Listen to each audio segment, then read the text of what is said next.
Are you here? I am here. All right, got it. Okay, so I have been watching you on Twitter for a while. Okay. And what do you do? I do a lot of different things. One thing that I do is promote authors and their books on Twitter, using primarily Twitter, but also use other social media circles. I have like a huge digital footprint online. Even just with Twitter, I have two Twitter accounts that have 348,000 followers combined. And so and they get anywhere from the two accounts combined get anywhere from like 10 million to like 14 million views a month.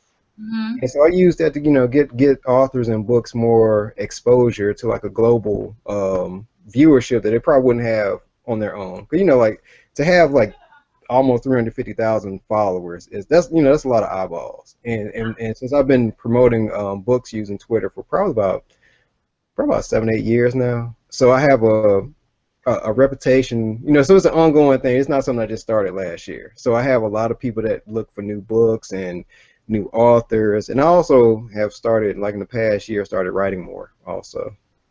Writing what? Fiction, nonfiction, or? Actually, you know what? A little bit of both. Mostly nonfiction. I've actually started with short stories. Like I publish short stories now as a means to kind of like hone my craft of writing, but also hone the craft of actually taking a book idea from the intangible thought to making it a digital product to actually doing the promotion behind it. So not only do I promote other authors, but I'm like my own creative director in terms of the visuals and their approach to promoting my own works.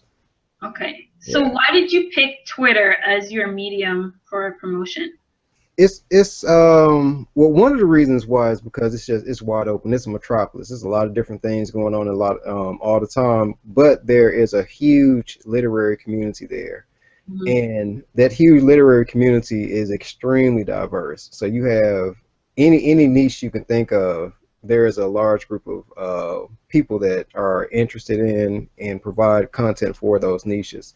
So Twitter is a great way to have like to make those connections between readers and writers. And so I like that because it's 24/7. Like I was saying earlier, it's like a metropolis. So you have people around the world up at all hours of the night, and you don't necessarily have like one specific group of people. And I think one of the differences between like promoting a book on the way I promote books on Twitter, as opposed to doing similar things like on LinkedIn and Facebook, is that with those other social media platforms, usually the group of people that you have access to are smaller and more intimate, like like maybe your family and friends, in addition to people that you know in the book industry. Whereas Twitter is like this ever evolving, always changing, huge group of people, and you never know what you're going to get from day in, day out. Okay. So that's why I kind of gravitate towards doing it on Twitter more so than the other social media platforms. Now, one might say I'm in marketing too, and something I tell my clients is always go narrow and deep rather than wide and shallow. I agree. Why would you go wide and shallow and maybe miss getting a real loyal following for each book that's different, that's targeted to the niche? Why would you rather go for all these people who most of them are not interested in most of the books, instead of going for the few people that are going to be interested in this specific book or that specific book? Actually, that's a great question. To answer it broadly, I actually do both. But to really like kind of narrow down why I would take a broader approach using Twitter specifically is because what I've noticed like over time, like one thing is the way I've built all those followers is that I follow a lot of people. I follow people that are either writers, publishers, or readers of some sort. Okay. And those readers have a very diverse and wide appetite for books. So the person that might read Christian fiction might also read erotica. And so with people having such a diverse, and also like one thing that I like about Twitter and it being and taking a taking a wide approach to marketing is that a lot of times you can get a lot of impulse buys, or you can get you can expose people to new genres that they probably wouldn't have even thought of, interacting with had they not seen you for the past couple of years talking about it. Yeah. And so, that I've been able to take advantage of like an international and I would say cosmopolitan following that actually have like a real diverse taste for different books. Okay. So like so there's some people that really like urban fiction, but they also like romance, and I'm starting to find like a lot of people like a young adult and what's it called, urban fantasy. And so so that's why I do that. But then I also do like really narrow down like when just to try to explain it in a nutshell. Like when you do a Twitter campaign with me, and I'm promoting your book. So when I'm promoting it on Twitter, it's a large group of people that are seeing your book. And like you pointed out, I'm pretty sure a vast majority of them probably are not interested in your particular book. But when they see your book in the mix with a bunch of other books that they are interested in, sometimes they'll just, impulse buy, or just take a look at it just to see something different. But I'll do the same thing with on Facebook. Like I'll put a post on Facebook, and that crowd is like a more I would say a more narrow group of people in terms of what their tastes are. And also what their interaction level with me is on a day-to-day basis. So that, and also Instagram is starting to really grow as a real. I'm starting to get like a real personal interaction / following there also. So I do see what you're saying. Like, why would you take the throw the spaghetti at the wall approach and see what sticks? But over the years, a lot of stuff is stuck. There's a Twitter campaign I did for an author named KJ Waters. It's a short story that she put out. It's entitled Blow. And it just so happened that, me and her, we were conversing back and forth while I was building the campaign. And she was kind of giving me ideas of what she wanted some of her tweets to look like. And I was also kind of letting her know what my process and approach was to making a Twitter campaign, since I've been doing them for probably about 3 or 4 years now. And in doing that, once I actually got it together and in flow, her book shot up to #1 on whatever category that she really wanted it, wanted a strong presence in. Awesome. And it doesn't happen all the time, but that potential is there. But the potential to actually get exposure for books to that wide crowd, I think I've done a pretty good job in harnessing that. So it's like you're offering an online bookstore. You go into a bookstore, you might just be walking by because you've finished work or something, and you're just browsing, and you get a variety of books you might like, and one of them you take home because you just happen to like that one. So you're like an online bookstore. And over the years, I have some of the followers, they actually frequent my Twitter feed just to see like what new book I'm talking about any given week or month. So you have this like ever revolving group of people that actually come and look. I think it was, when I looked at the analytics, I think I had month in month out, I averaged maybe 10,000 profile hits, and so that's like people that actually just come straight to Twitter to my profile to see what I'm tweeting about any given day. So it's a lot of people that return too. Nice. Yeah. I see you've got a T-shirt there. What does your T-shirt say? Can't see the bottom. Yeah. Bookstore and chill. Nice. Isn't that the coolest T-shirt? I mean, it's a sweater, but isn't that the coolest sweater?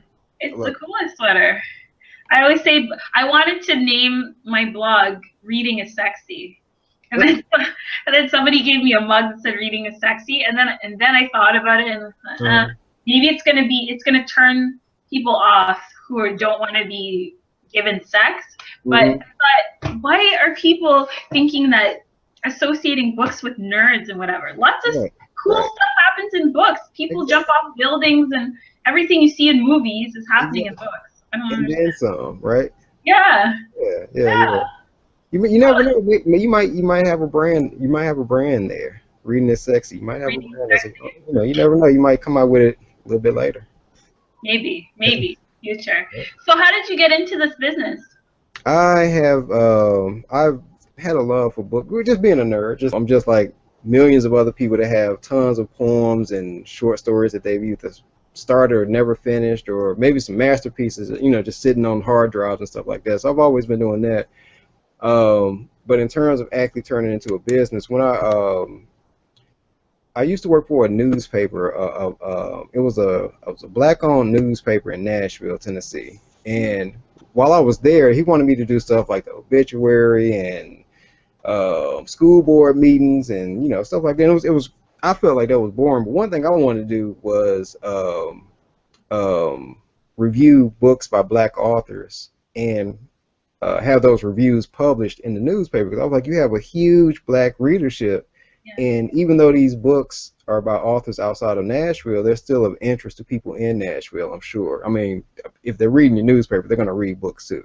And he didn't necessarily, this was his ship. He was the captain, and he didn't necessarily want to do outside of Nashville type stuff like that.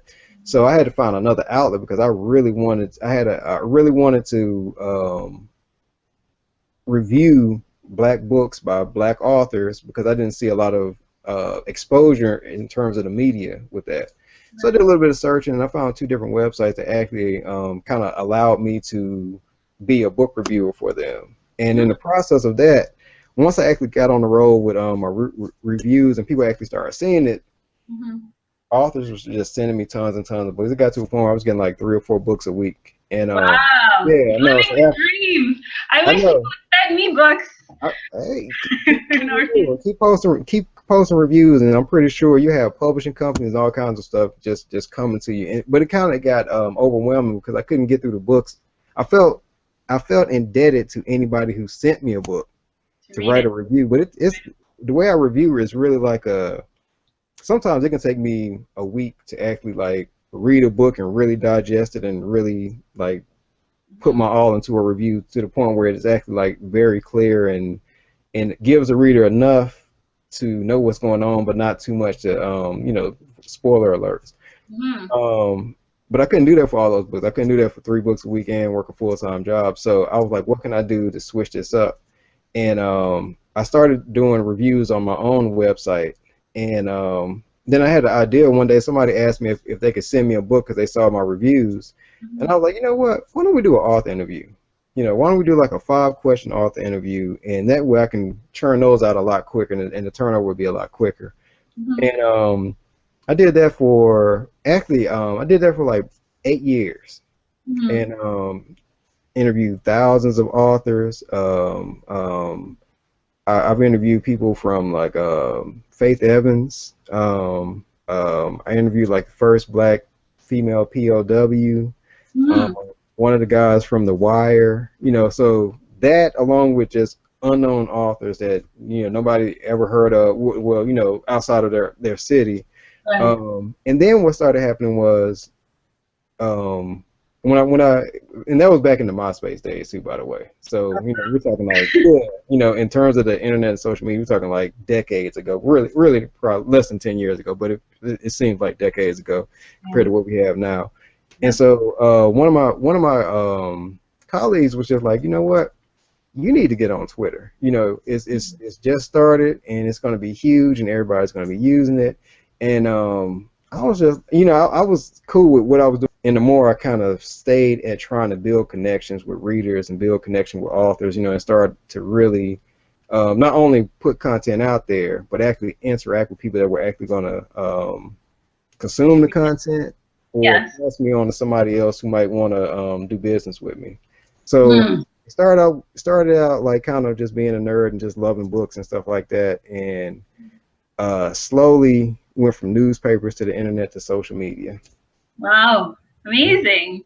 So you just kind of just followed what you like to do, followed your hobby. Yeah, because at first I have this website called joeypinkney.com. I really need to do some serious work on updating it, because I haven't worked on it in about a year. But that website really kind of grew out of me having a love for the internet and just wanting to browse and search and stuff like that, and also having a love for books. But when I started started that website, it was a blog that I was all over the place. I was scatterbrained. I had stuff about weight loss and stuff about acne prevention, and whatever I was reading or studying at the time, I would start writing articles about it. But then slowly I started saying, you know, I want to really get more into staying with books and really getting into the author's mind and really like taking that path as opposed to being scatterbrained and doing like a lot of different subjects. And so if an author wants to, if an author wants to get in touch with you and say, promote my book, how do they find you? One of the easiest ways is the website joeytweets.com. So that's JOEYTWEETS.com. Another way is you can find me on Twitter at Joey Pinkney. If you, I know it's kind of cliche, but if you Google my name, yeah, you'll find you. Because I've been doing a lot of social media stuff for the past couple of years, so I come up, there's all kinds of stuff that comes up in the searches now. So that'd probably be the easiest way. So what's the next step? What are you doing with this next? For me, I'm kind of transitioning right now. I'm kind of like turning down the promoting of other authors and turning up my own path as an author. Right. And so I'm kind of like dialing back a little bit in terms of promoting other authors, so I can actually take the time to write stories, develop ideas, start series and stuff like that. So I think that I'm gonna always promote authors. I'm gonna always have that some type of service available. Yeah. But now I want to be more of an author, and I want to actually make it a profitable venture. So I'm kind of in the process of learning more about the craft of writing. Learning more about the business of public publishing, you know, stuff like that. Are you going to self-publish, or are you going to go with a publisher?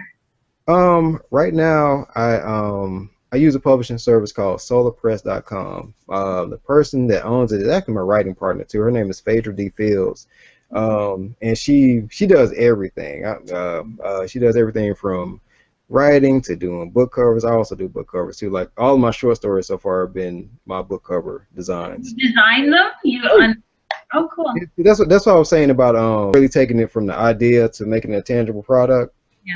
You know, everything from like the book cover, typesetting, uploading, the book description, which is very key because a lot of people do terrible book descriptions because it's not really. You would think it'd be common sense, but it's not really common sense. It takes a little bit of salesmanship and copywriting to actually, you know, pull off a good book description. But all of that stuff, I want to learn as much as I can about it, and so that's kind of like what I'm transitioning into. And so even though I'm learning about the actual production of stories, ebooks, and you know, both in print and digital format, since I've been promoting authors for the past almost 10 years now, I have a lot of experience. It's going to be like a holistic approach to publishing. What would your advice be to authors who have a book, they want to promote it? What's your first level of advice? I would say the first things that you would do to promote your book before everything else is, if you can't edit your story, make sure you get an editor. Yes. Yeah. And also, if you can't make a decent book cover, pay somebody to make a decent book. It doesn't have to be like masterpiece blinging and flashy and all that kind of stuff, but you know, have the basic ideas of what graphic design is, because those two things promote your book before probably more than anything else. The quality of your story, once the person actually gets inside of your book, and the book cover, which draws people to the book. You know, if you're not gonna, if you don't know how to do anything else in terms of promoting your book, those two things are probably the first things that need to be in place, because a solid book cover is gonna pull people into the book. So it's gonna promote the book in ways that you really don't have time to do so, and you probably don't have the resources to do. Right. And once the reader gets into your book and they fall in love with your story and it's properly edited, it don't have to be perfect. Right. But it has to be great, it has to be compelling, it has to be emotional, and it has to get across the point that you're trying to get across. That's when it actually calls word of mouth. And word of mouth is priceless. You're going to have people, if you can get people to talk about your stories with the same passion that you put into writing it, then those are probably the most solid things to invest in if you really don't know how to approach promoting a book. Awesome. Great advice. Okay, I have a game for you. Okay. It's called Don't Judge a Book by Its Cover. Because I agree with you. The descriptions are pretty terrible sometimes. So I'm going to give you a title of a book. Okay. You have to tell me what it's about.